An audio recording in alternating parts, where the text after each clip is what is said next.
वन्देऽहं श्रीगुरु श्रीयुतापदकमलं श्रीगुरान्वेष्म श्रीरूपं साग्रजातं शगण रघुनाथं तं सजीवं सावधैतं सावधूतं परिजन कृष्ण चैतन्य देवं श्री राधा कृष्ण पादान सहगण ललिता श्री विशाखान्वितांश नमां विष्णुपादाय कृष्ण प्रेष्ठाय भूतले श्रीमान् कृतुदास अधिकारी नामिने नमस्ते सरस नमां विष्णुपादाय कृष्ण प्रेष्ठाय भूतले श्रीमते भक्ति वेदांत स्वामिने नामिने नमस्ते सरस्वती देवे गौरवाणी प्रचारिणे निर्विशेष शून्यवादी पाश्चात्य देश तारिणे नमो महावदन्याय कृष्ण प्रेम प्रदायते कृष्णाय कृष्ण चैतन्य नामिने गौरतुसे नमः। जय श्री कृष्ण चैतन्य प्रभु नित्यानंद श्री अद्वैत गदाधर शिवासादि गौर भक्त वृंद। हरे कृष्ण कृष्ण कृष्ण हरे हरे, हरे राम राम राम हरे हरे। जगत गुरु शिल प्रभुपाद की जय। हरे कृष्णा। मैं राधिका प्राण वल्लभ देवीदासी आप सभी का स्वागत करती हूँ। आप लोग कैसे हैं बताएं मुझे। और हमें पता है कि आप पर भगवान और गुरु की कृपा अत्यंत असीम है, तो आप लोग बहुत अच्छे हैं। और हमारा रामायण का जो चल रहा है रामायण, तो अब हमने बाल कांड समाप्त करके अयोध्या कांड की ओर हैं। और आज का हमारा जो ये भाग है, छठा भाग है। हरे कृष्णा। मंगल भवन या मंगल हारी, द्राऊ सो दशरथ अजर बिहारी। सिया राम मैं सब जग जानी, कराहूँ प्रणाम जोर जग पानी। श्री राम जय राम जय जय राम। हरे कृष्णा। सियापति रामचंद्र की जय। गुरु और गौरांग की जय। क्षमा चाहती हूँ अगर मेरे से कोई भी त्रुटि हो। श्रील प्रभुपाद, जगत गुरु श्रील प्रभुपाद की जय। गुरु महाराज की जय। राम का श्वासन पाकर निष्ठुर कैकेयी ने कहा, अभी हम पीछे से पढ़ के आए हैं, पीछे से सुनते आए हैं कि कैकेयी को राजा दशरथ समझा रहे थे। वो अपनी जिद पे अड़ी रहती है और वो मानती नहीं है कि नहीं, आप यदि हमारे वचन पूरे नहीं करेंगे तो हम जहर खा के या ऐसे ही विष खा के मर जाएंगे। तो राजा दशरथ बहुत विवश होते हैं और वो मूर्छित हो जाते हैं। तो राजा वो फिर राम को बुलवाया जाता है। राम वहाँ पे आते हैं तो कैकेयी अपने वरदान राम जी से कहती हैं। राम का आश्वासन पाकर निष्ठुर कैकेयी ने कहा, देवताओं की ओर से संबर दैत्य के साथ युद्ध में संघर्ष करते हुए जब तुम्हारे पिता घातक रूप से घायल हो गए थे, तब मेरी सेवा के कारण ही वे जीवित बच पाए थे। कृतज्ञतावश राजा ने मुझे 2 वरदान मांगने को कहा था। मैं वो वरदान मांगने की इच्छा नहीं रखती, अब मैं वरदान मांगने की इच्छा रखती हूँ। तो ये कैकेयी राम जी से कहती हैं। तो अब हम आगे चलते हैं। दशरथ एवं कैकेयी के चरण स्पर्श कर राम यह समाचार अपनी माता को देने चल दिए।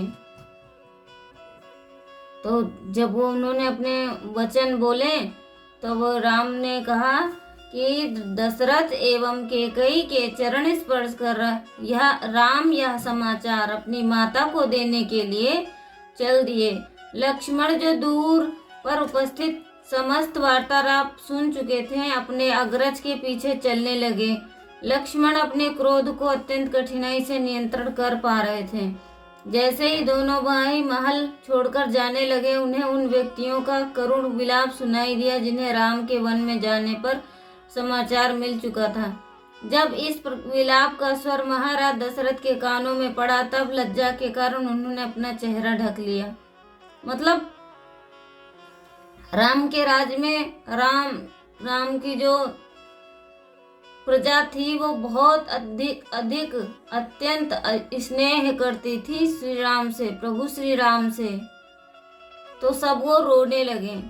तो ये रोने की आवाज है ना जो राजा दशरथ के कानों में जब गई, तो राजा दशरथ अपना मुंह चेहरे को ढक लिया। अपनी माता कौशल्या के भवन में पहुंचने पर उनका प्रसन्नता पूर्वक अभिवादन किया गया एवं वे अपनी माता के कक्ष में गए। आगमन पर उनकी माता ने आलिंगन किया और कहा, मैं अत्यंत प्रसन्न हूँ क्योंकि सिंहासन के उत्तराधिकारी के रूप में आज तुम्हारा अभिषेक होगा। अब वो अपनी माँ के पास गए। माँ को तो पता नहीं है कि क्या होने वाला है, क्या हो रहा है। तो माता उनकी बहुत प्रसन्न है, उनका आलिंगन कर ली, मतलब कि गले लगा ली और कहती, मैं बहुत प्रसन्न हूँ कि आज तुम्हारा राज्य अभिषेक हो रहा है, होगा। अति विनम्रता पूर्वक राम ने उत्तर दिया, माता श्री, मैं जो कुछ कहूँगा उसे सुनकर दुखी मत होना। तो हमें भी यही सीखना चाहिए कि अपनी बात किसी को बताने के लिए, जो दुख भरी बात है वो बताने के लिए थोड़ा धैर्य से, संयम से बोलना चाहिए। ऐसा नहीं कि कोई जला भुना घर आया है और क्या करते हैं कि उनको सारी बातें गेट पर ही बता देते हैं कि ऐसा ऐसा मेरे साथ हुआ है, ये होने वाला है। तो सामने वाले का अगर वो बात सुनना भी चाहेगा तो भी नहीं सुनेगा, क्योंकि वो बाहर से तो थक हार के आया है। और हम क्या करते हैं, तुरंत जाके बता देते हैं। तो राम से हमें ये शिक्षा लेनी चाहिए कि पहले बोल देना चाहिए कि माता श्री, मैं आपसे जो भी कुछ कहूँगा उसको सुनकर आप दुखी मत होना।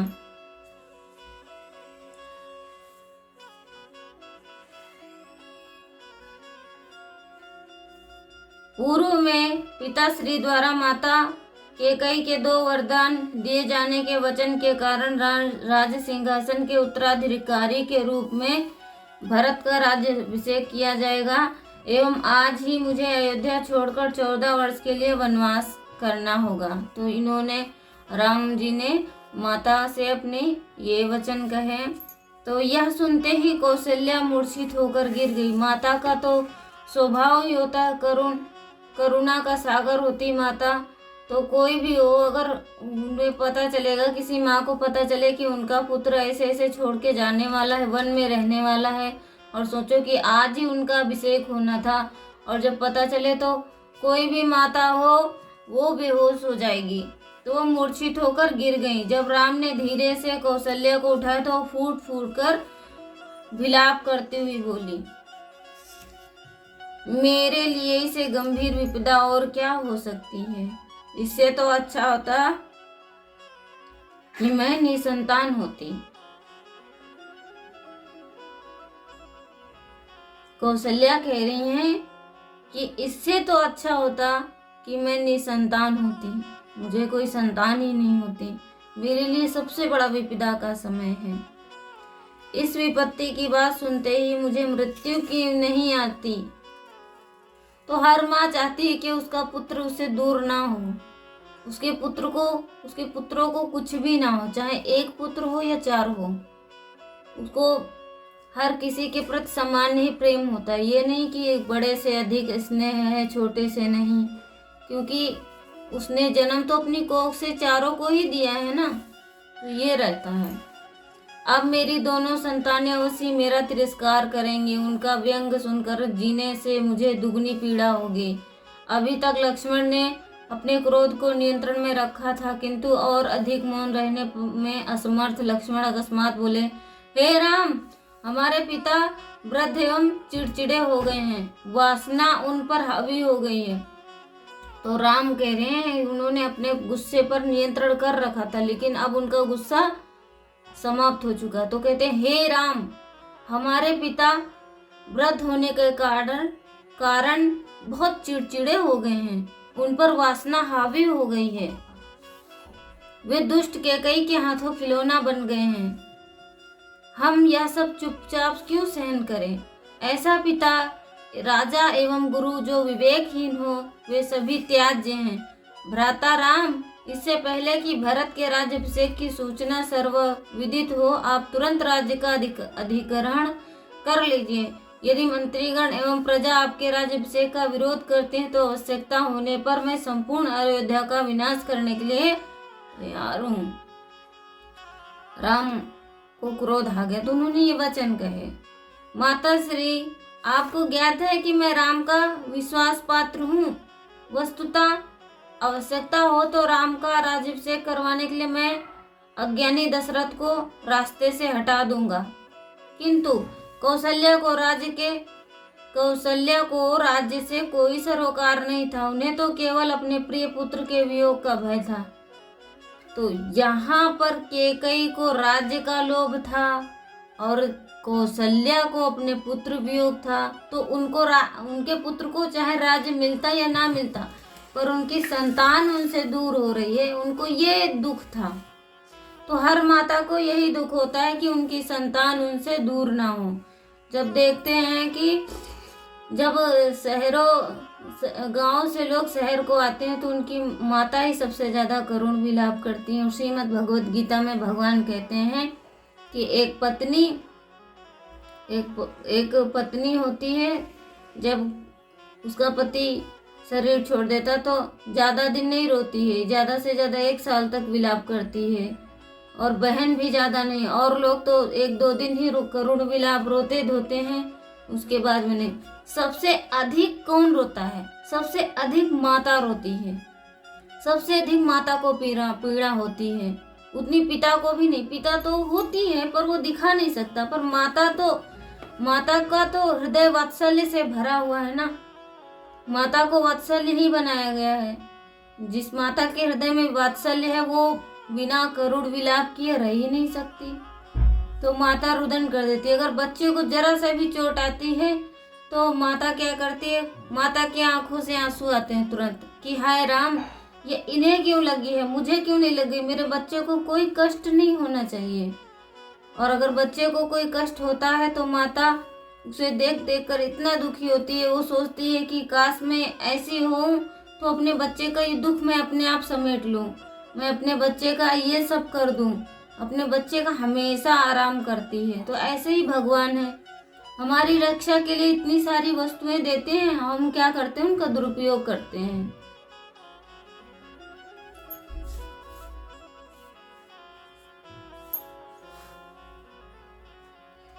किंतु कौशल्या को राज्य से कोई सरोकार नहीं था। उन्हें तो केवल अपने प्रिय पुत्र के वियोग का भय था। उन्होंने कहा, हे पुत्र राम, तुम वन में मत जाना। पिता की आज्ञा का पालन करके वन जाने की अपेक्षा यहाँ रहकर अपनी लाचार माता को सुखी रखना अधिक न्यायोचित है। राम, यदि तुम अयोध्या छोड़कर जाओगे तो मैं आमरण उपवास कर लूंगी, क्योंकि जीवन मेरे लिए असहनीय हो जाएगा। तो ये माता कौशल्या कह रही है अपने पुत्र से कि अगर तुम जाओगे तो मैं आमरण व्रत धारण कर लूंगी, और तुम्हें वन जाने से अच्छा अपनी माता की सेवा करो। राम ने उत्तर दिया, हे माता, पिता श्री की आज्ञा का उल्लंघन करना मेरे लिए असंभव है, अतः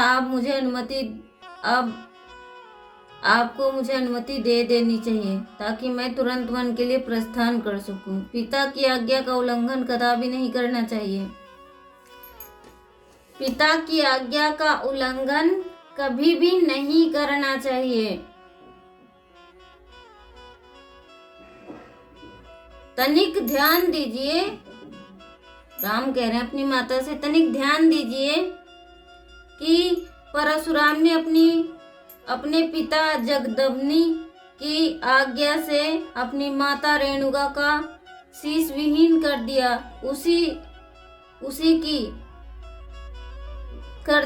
उसी प्रकार मुनि कंदु ने अपने पिता की आज्ञा का पालन करने के लिए गौ हत्या की, अतः मुझे भी अपने पिता की आज्ञा का पालन करना होगा। अब जैसे एक यहाँ पर ये उदाहरण हम ले सकते हैं, जैसे कि अगर हम किसी को कोई बात नहीं समझा पा रहे हैं अपने शब्दों में, तो उनको शास्त्रों से प्रमाण देना चाहिए कि देखो, जमदग्नि के पुत्र परशुराम ने अपने पिता की आज्ञा पालन की, उन्होंने अपनी माता का सिर धड़ से अलग कर दिया। और दूसरा उदाहरण देते हैं कि मुनि कंदु ने अपने पिता की आज्ञा का पालन किया और उन्होंने गौ हत्या की, अतः मुझे भी अपने पिता की आज्ञा का पालन करना चाहिए। अपने भाई लक्ष्मण की ओर मुड़कर राम ने कहा, मेरे भाई स्वयं को सर्वनाश करने वाले क्रोध के आवेग में ना बहने दो। तो कहते हैं जो ये क्रोध होता है ना स्वयं का ही नाश करता है। तो कहते हैं कि आप ना स्वयं को सर्वनाश करने वाले क्रोध के आवेग में ना बहें। मतलब हमें क्रोध के आवेग में नहीं बहना चाहिए, धैर्य रखना चाहिए, नियंत्रण रखना चाहिए। तो राम समझा रहे हैं कि ये ना क्रोध जो है स्वयं का ही सर्वनाश करता है, किसी और का तो नहीं करता। अपनी इंद्रियां दूषित हो जाती हैं क्रोध करने से और मन विचलित हो जाता है, शरीर में भी परिवर्तन आते हैं, बहुत परिवर्तन आते हैं।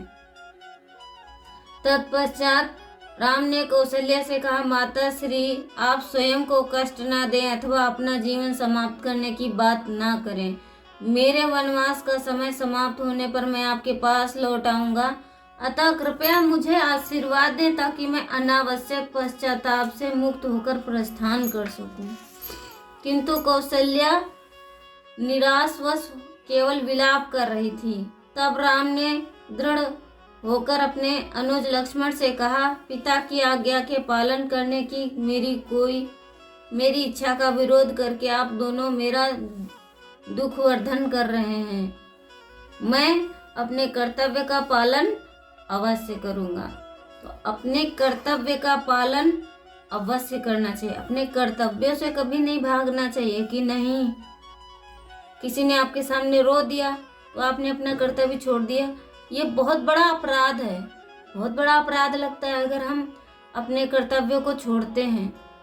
तो जो लोग अपने कर्तव्यों को छोड़ रहे हैं उनसे विनम्र निवेदन है कि अपने कर्तव्यों को नहीं छोड़ना चाहिए। सुख दुख किसके जीवन में नहीं है, सुख दुख तो हर किसी के जीवन में है और ये जीवन ही इसलिए मिला है सुख दुख को समझने के लिए, सुख दुख का सामना करने के लिए। दुख क्या है? दुख यही है कि हम ऐसी हमारे सामने अवस्था होती है, हम उसका सामना नहीं कर पा रहे होते हैं, तो ये दुख है। और सुख क्या है? जब हमें सुख आता है तो हम अन्य चीज़ों को भूल जाते हैं। तो दोनों चीज़ों में सामान्य भाव रखना चाहिए, सुख दुख का सामना करना चाहिए।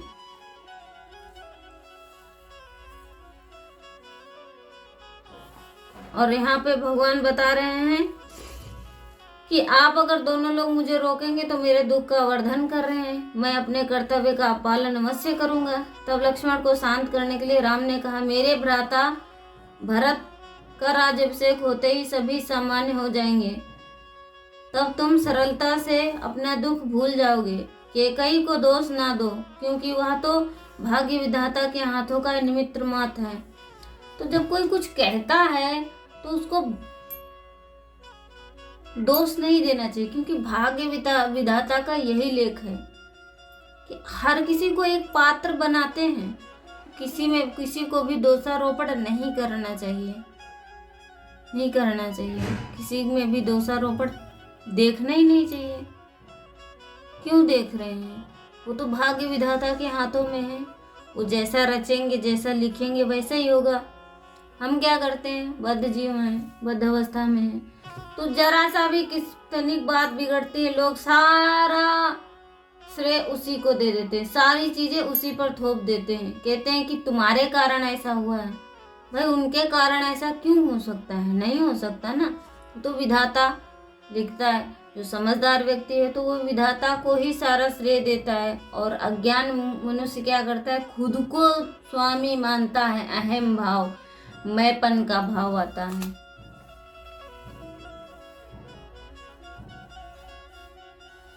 मैं ऐसा शक्तिहीन नहीं हूँ और अपने पराक्रम से भाग्य का विजय प्राप्त कर लूंगा। मैं आज ही राज सिंहासन का पर आपका राज्याभिषेक करवाऊंगा। यह सुनकर कौशल्या समझ गई कि राम को रोक पाना कठिन है। तब वे प्रार्थना करने लगी, मेरे पुत्र, जब तुमने अपने पिता की आज्ञा का पालन करने का निश्चय कर ही लिया है तो तब कृपया मुझे अपने संग वन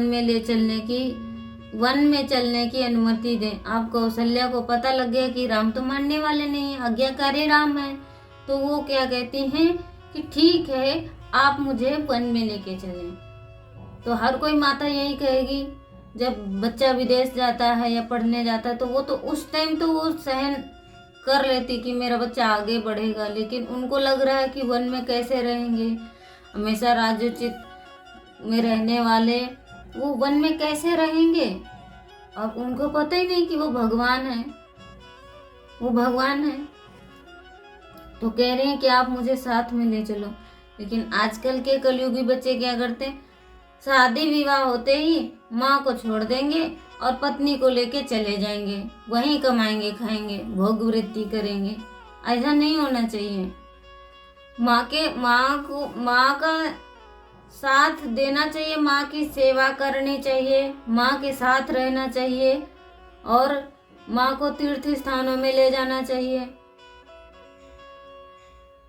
राम ने कहा, माता कैकेयी द्वारा छले जाने एवं आपके द्वारा त्यागे जाने के पश्चात पिताश्री निश्चय ही अपने प्राण त्याग देंगे। तो राम बहुत सुंदर उदाहरण दे रहे हैं अपनी माता को। कहते हैं कि कैकेयी के द्वारा पिता को छले जाने पर और आपके पिताश्री को त्याग देने पर पिताश्री अवश्य अपने प्राण त्याग देंगे। उनको लगेगा कि देखो मेरा पुत्र चला गया, ठीक है, और एक पत्नी ने तो मुझे छला ही है, कैकेयी ने मुझे छला है, और कौशल्या तो मुझे त्याग के चली गई। तो स्वाभाविक सी बात है, एक इंसान कितना सहन कर सकता है, वो तो प्राण त्यागेगा ही। अभी तभी तो लोग सुसाइड करते हैं, आत्महत्या करते हैं। उनको लगता है कि उनको कोई समझने वाला नहीं है, उनकी कोई बात नहीं सुनता, उनको कोई मानता नहीं, उनको कोई जानता नहीं, इसलिए व्यक्ति के सामने ऐसी परिस्थिति आती है और वो आत्महत्या कर लेता है, जो कि बहुत बड़ा अपराध है। तो यहाँ पर राम भी कह रहे हैं कि ये भाग्य विधाता के हाथों में है, मैं इसको कुछ ठीक नहीं कर सकता। तो हर चीज एक भाग्य विधाता के हाथों में होती है, देश काल परिस्थिति के अनुसार चलना चाहिए। तो कहती हैं कि वन में आने की मुझे अनुमति दो। राम ने कहा कि माता कैकेयी द्वारा छले जाने एवं आपके द्वारा त्यागे जाने के पश्चात पिताश्री निश्चय ही अपने प्राण त्याग देंगे। एक पतिव्रता एवं गुणवती स्त्री का प्रथम कर्तव्य है कि वह कभी भी किसी भी परिस्थिति में अपने पति के आश्रय को ना त्यागे। बहुत सुंदर यहाँ पे उदाहरण है कि एक पतिव्रता एवं गुणवती स्त्री का प्रथम कर्तव्य है कि वह कभी भी किसी भी परिस्थिति में अपने पति का आश्रय ना त्यागे। बहुत सुंदर उदाहरण है यहाँ पे। राम कह रहे हैं माता कौशल्या से, जब तक वह जीवित है पति ही उसके लिए भगवान के समान है। कोई स्त्री कितनी भी धार्मिक एवं गुणवती क्यों ना हो, यदि वह अपने पति की सेवा ना कर सके तो वह पापिन के समान है। पत्नी का कर्तव्य पति को प्रसन्न रखना एवं उसकी आज्ञा का पालन करना, और किसी की नहीं, यह सभी शास्त्रों का कथन है। कृपया आप मेरे पिता के साथ रहते हुए मेरी प्रतीक्षा कीजिए, क्योंकि मैं 14 वर्षों के पश्चात अवश्य लौट कर आऊंगा। माता कौशल्या ने राम के साथ जाने की आज्ञा, मतलब माता कौशल्या ने राम के साथ में जाने की आशा त्याग दी। अंततः वे राम को आशीर्वाद देने के लिए तैयार हो गई। राम को वन जाने की अनुमति देने के पश्चात कौशल्या अपने पुत्र की कुशलता के लिए ब्राह्मणों को यज्ञ करने के लिए आग्रह करने लगी। कौशल्या ने कहा, तुम शीघ्र लौट आओ ताकि मेरी प्रसन्नता लौट आए, सत्य तुम्हारी रक्षा करे। माता कह रही हैं कि सत्य तुम्हारी रक्षा करे। अब तुम जल्दी से वहां से लौट के आओ और मेरी प्रसन्नता वापस लौट के आएगी। क्योंकि किसी भी माँ का जब पुत्र बाहर जाता है तो माँ प्रसन्न नहीं होती है। देवतागण एवं दिव्य शस्त्र तुम्हारी सुरक्षा करें। धरती, स्वर्ग, वायु, भूमि, जल तथा सभी जीवित एवं निर्जीव वस्तुएं तुम्हारी रक्षा करें। दिन रात, सूर्य चंद्र सभी तुम्हारी रक्षा करें।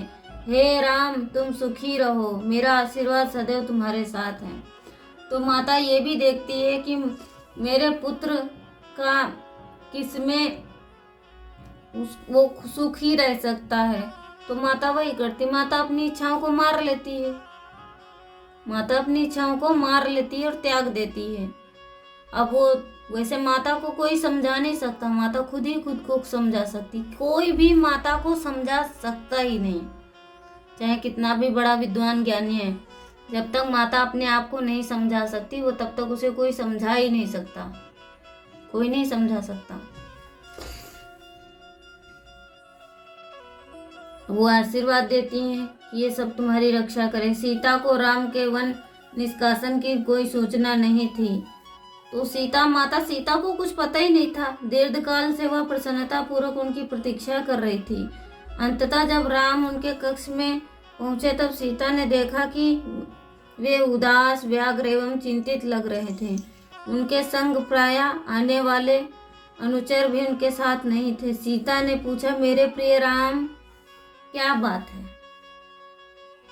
एक गुणवती पत्नी ऐसी होनी चाहिए। निसंकोच राम ने उत्तर दिया, मेरे पिता ने मुझे राज्य छोड़कर वन में निवास करने की आज्ञा दी है। राज सिंहासन के उत्तराधिकारी के रूप में भरत का राज्याभिषेक किया जाना है। बहुत पहले मेरे पिता द्वारा दिए गए 2 वरदान के रूप में कैकेयी ने अपने पिता का राज्याभिषेक कर अपने पुत्र का राज्याभिषेक करवाने एवं मुझे वन में भेजे जाने की मांग की है। मेरी प्रिय सीता, अपने पिता की आज्ञा का पालन करने के सिवाय मेरे पास अन्य कोई विकल्प नहीं है, किंतु मैं चाहता हूँ कि तुम यहीं रहो। प्रतिदिन जाकर मेरे पिता का सादर चरण स्पर्श करना एवं भरत की आज्ञा का पालन करना। मेरी प्रियतमा, वन के लिए प्रस्थान करने से पूर्व मैं केवल तुमसे भेंट करने के लिए आया हूँ।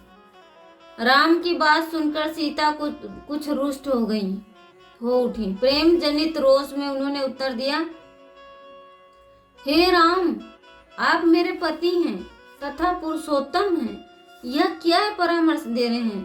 पति के भाग्य की भागीदारी बनना प्रत्येक पत्नी का कर्तव्य है। मैं अवश्य ही वन में आपके साथ चलूंगी।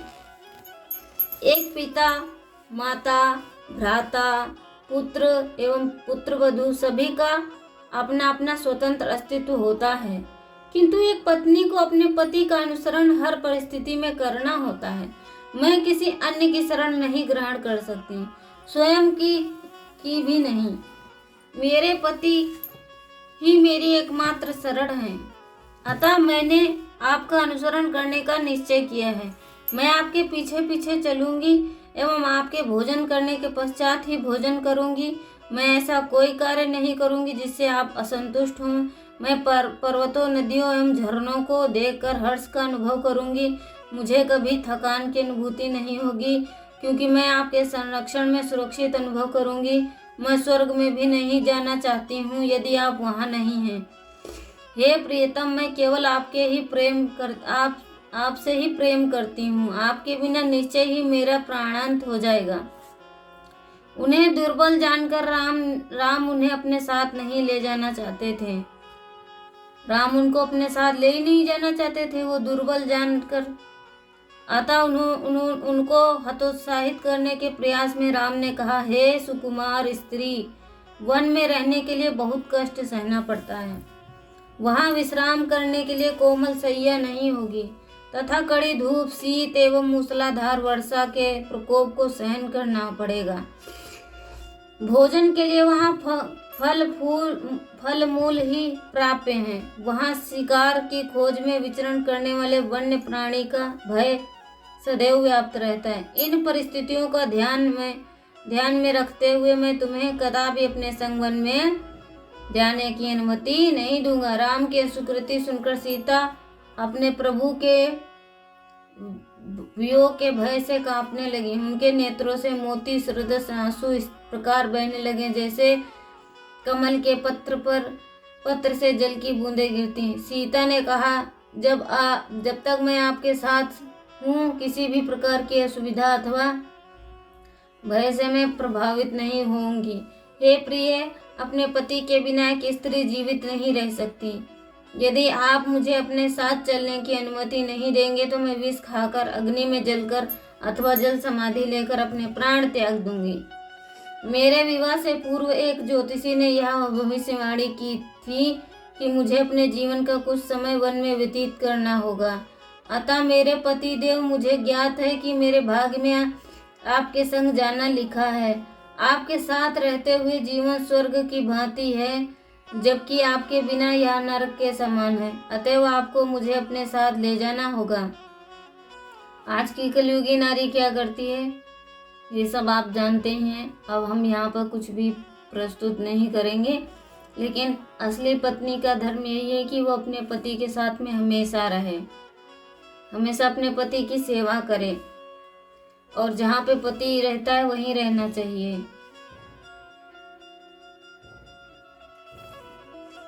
और सीता जी ने इतनी सारी उनको धमकियां दे दी, कहने लगी आप अगर लेके नहीं जाएंगे तो मैं जल समाधि ले लूंगी, जहर खा लूंगी और अग्नि में जल जाऊंगी। और वो ये भी बता रही कि मेरे विवाह से पूरे के ज्योतिषी ने भविष्यवाणी की थी कि मुझे कुछ काल तक वन में रहना होगा, तो आप मुझे रोक नहीं सकते, मुझे आपके साथ चलना ही होगा। राम की अनिच्छा देखकर सीता को ऐसा लगा मानो वे दुख के अथाह सागर में गिर रही हूँ। अतः अपने पति के वियोग के भय से वे विक्षिप्त सी हो गई। राम के हट को और अधिक सहन कर पाने में असमर्थ सीता राम से कहने लगी, मेरे पिता ने आपको दामाद के रूप में चुनकर त्रुटि की है। आप अपनी उस पत्नी से पृथक रहने का विचार किस प्रकार कर सकते हैं जिसने किशोरावस्था आने के पूर्व ही आपके साथ विवाह किया? क्या आप उसे असुरक्षित और अन्य व्यक्तियों की आंखों के सामने खुला छोड़ देंगे? अयोध्या की प्रजा मूर्ख है जो ऐसा कहती है कि आप सूर्य के समान तेजस्वी हैं, आपका गौरव अतुलनीय है।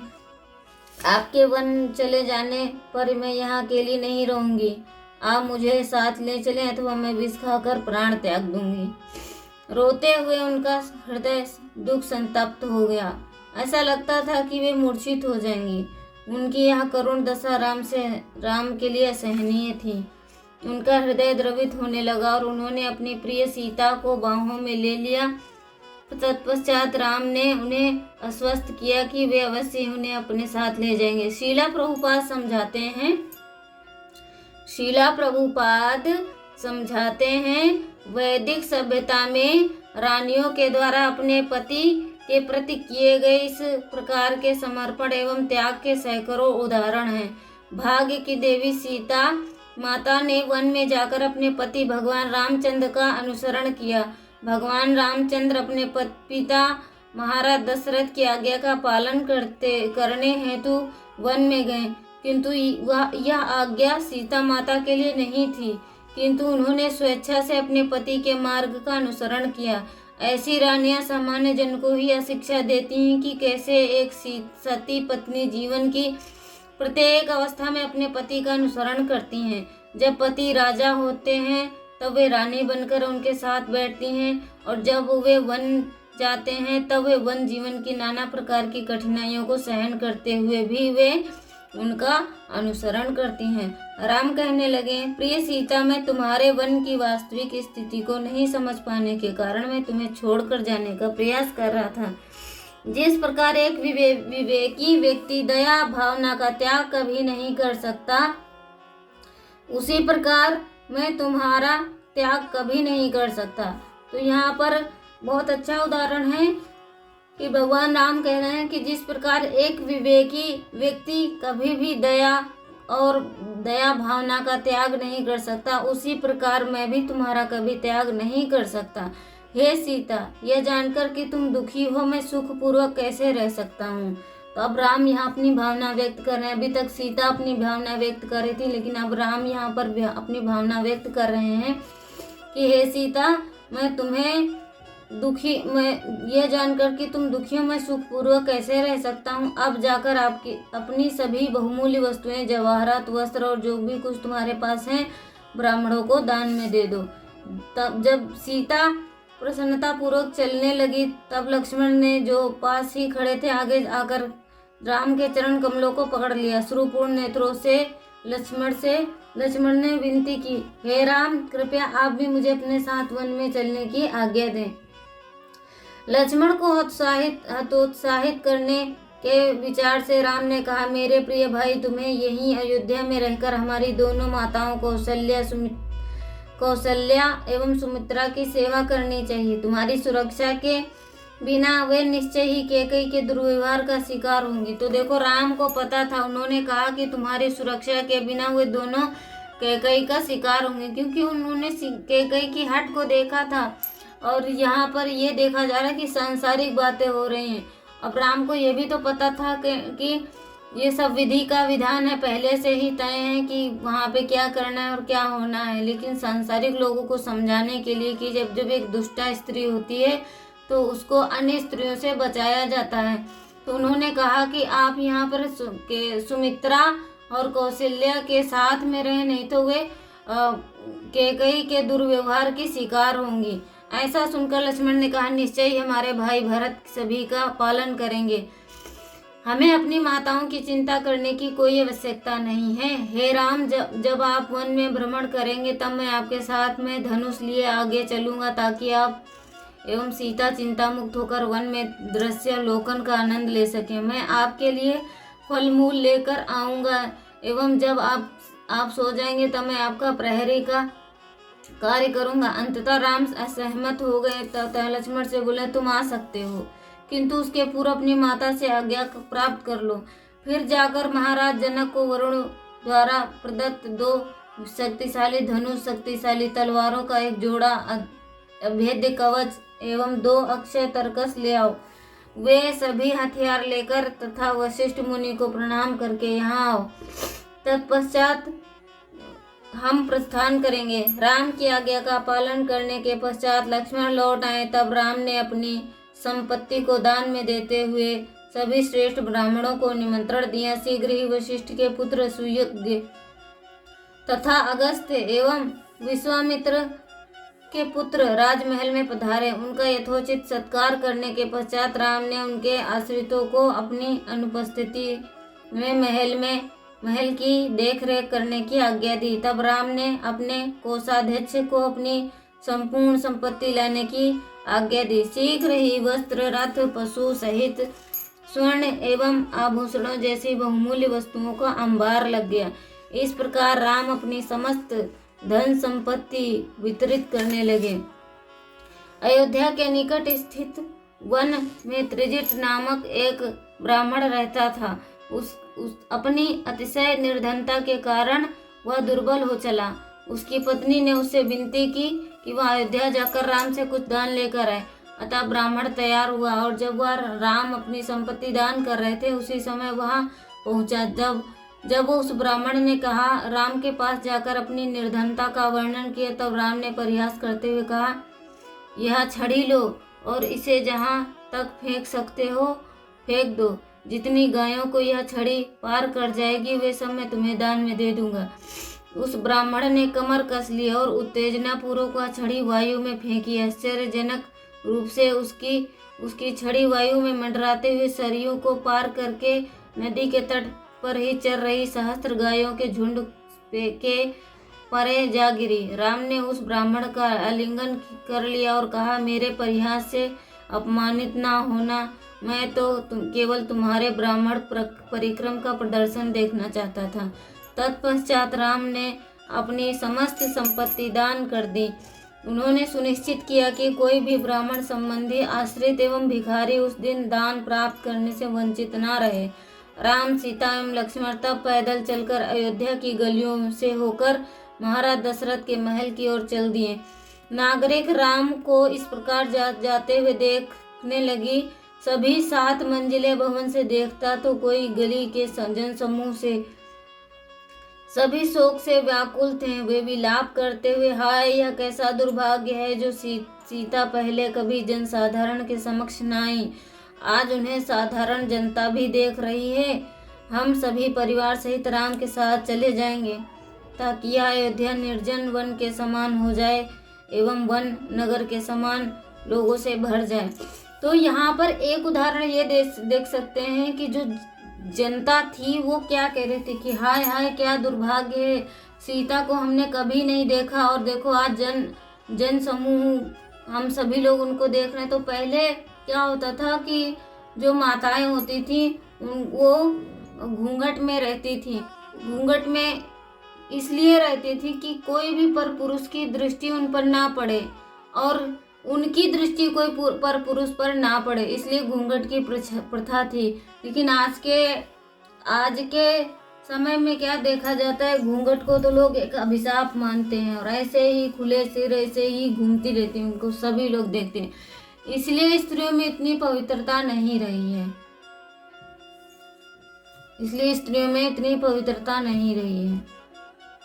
कैकेयी के कक्ष में प्रवेश करते ही राम ने सुमंत्र को देखा तथा उस सारथी से कहा कि राजा को अपने आगमन की सूचना दें। राम के आगमन की सूचना प्राप्त होने पर महाराज दशरथ ने सुमंत्र को आज्ञा दी कि वह उनकी सभी रानियों को बुलवा लाए ताकि उन सभी की उपस्थिति में राम से भेंट कर सके। शीघ्र ही 350 युवा दासियां आईं एवं कौशल्या को घेर कर खड़ी हो गईं। तत्पश्चात जब राम सीता एवं लक्ष्मण सहित अपने पिता के कक्ष में गए तब राजा दशरथ उनका आलिंगन करने दौड़े। शोक से व्याकुल राजा अपने प्रिय पुत्र के निकट पहुंचते ही पूर्व अचेत हो गए। यह देखकर राम ने शीघ्रता पूर्वक उनके पास जाकर उन्हें अपनी बाहों में उठा लिया, जिन्हें देखकर वहां उपस्थित अन्य सभी दुख से विलाप करने लगे। अपनी सैया पर लाए जाने के पश्चात राजा दशरथ की चेतना आई। तब राम ने कहा, पिताश्री, मैं आपसे विदा लेने आया हूँ, कृपया मुझे सीता एवं लक्ष्मण सहित वन को प्रस्थान करने की अनुमति दें।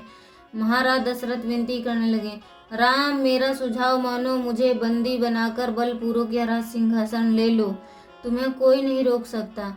राम ने कहा, पिताश्री, मुझे इस पृथ्वी के साम्राज्य अथवा राज्य वैभव की कोई कामना नहीं।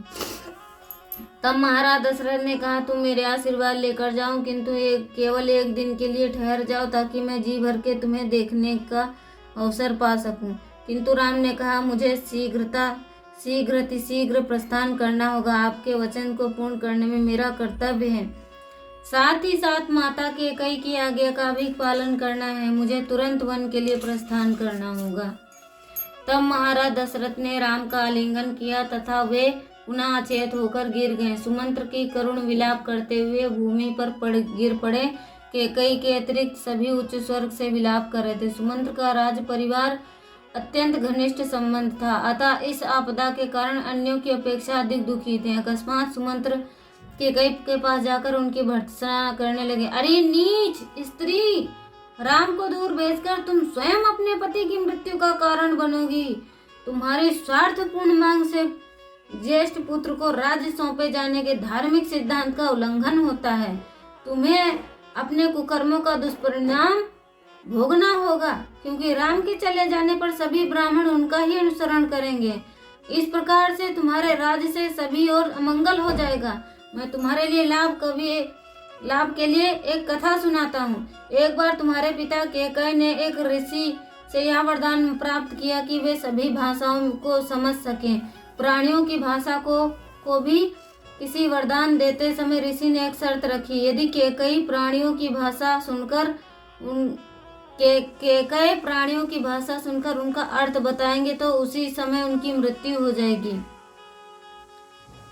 तत्पश्चात एक समय राजा ने किसी पक्षी की तीव्र चीख सुनी। चूंकि उन्हें पक्षी की बोली का अर्थ समझ में आ गया, अतः वे हंसने लगे, किंतु रानी अर्थात तुम्हारी माता समझी कि वे उस पर ही हंस रहे हैं। अतः उन्होंने जानना चाहा कि ऐसी कौन सी हास्यास्पद बात थी। तब राजा ने अपनी रानी को ऋषि द्वारा दिए गए वरदान की बात बताकर सावधान किया। पक्षी इतनी हठीली एवं ईर्ष्यालु थी कि वह कहने लगी, आप जीवित रहें या मरें, मुझे कोई परवाह नहीं है। मैं केवल यह जानना चाहती हूँ कि आप क्यों हंस रहे थे।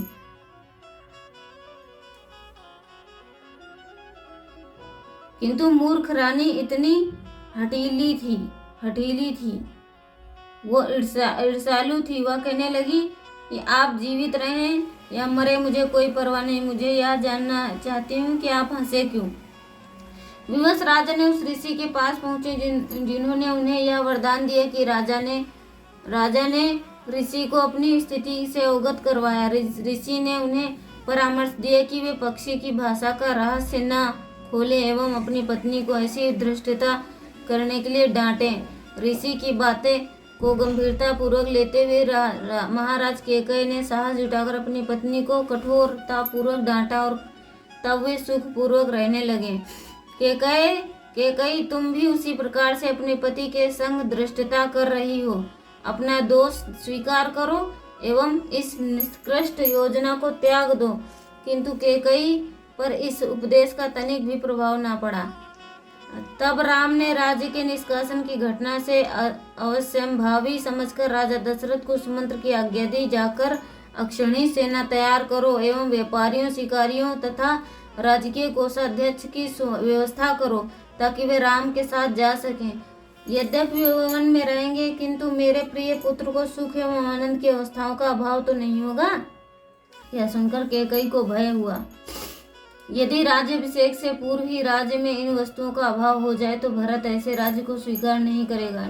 निरंतर शिथिल पड़े रहे राजा दशरथ ने कहा, यदि तुम राम को सुख सुविधाओं के साथ वन में जाने की आज्ञा नहीं दोगी तो मैं स्वयं सारी प्रजा को लेकर उसके साथ चला जाऊंगा। कैकेयी पलटकर बोली, हमारे वंश में राजा सगर का उदाहरण आता है। उन्होंने अपने पुत्र असमंजस को वन में निष्कासित किया था, अतः आपको भी राम को उसी प्रकार निष्कासित करना चाहिए।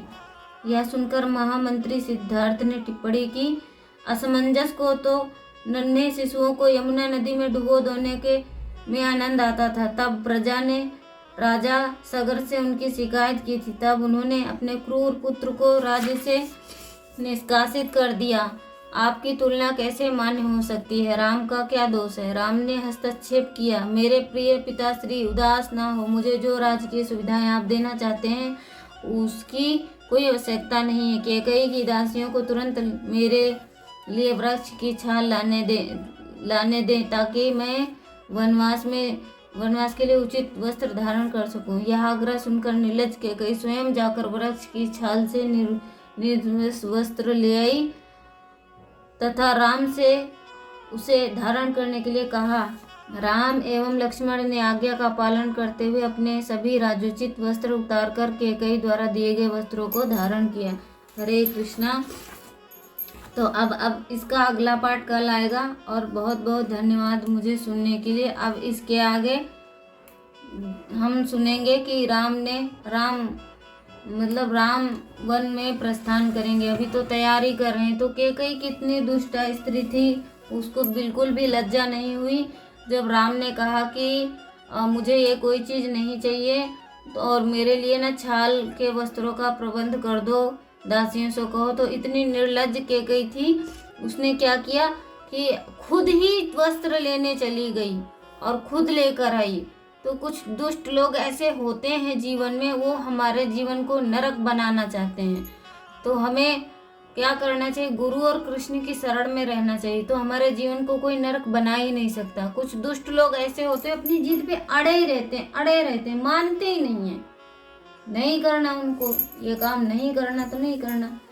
तो ऐसे ही कैकेयी भी अपनी बात पर अड़ी रही और वो राम को वन भेजकर ही मानी। उसकी बुद्धि वो हो गई थी ना, भ्रष्ट हो गई थी। और दूसरा यहाँ पर ये भी उदाहरण है कि ये नियति ने पहले ही सारा तय कर रखा था। तो जो नियति तय करती उसको कोई बदल नहीं सकता। हरे कृष्णा। वांछा कल्पतरुभ्यश्च कृपा सिंधु भैव च पतितानां पावनेभ्यो वैष्णवेभ्यो नमो नमः। हरे कृष्णा कृष्णा कृष्णा हरे हरे, हरे राम राम राम हरे हरे। जगत गुरु शिला प्रभुपाद की जय। अनंत कोटि वैष्णव भक्त वृंद की जय। गुरु महाराज की जय। श्री वाल्मीकि रामायण की जय। भगवान राम की जय। मंगल भवन या मंगल हारी, द्राहु सो दशरथ जर बिहारी। सिया राम मया सब जग जानी, करहु प्रणाम जोरि जुग पानी। श्री राम जय राम। सियापति रामचंद्र की जय। सियापति रामचंद्र की जय। हरे कृष्णा कृष्णा कृष्णा हरे हरे, हरे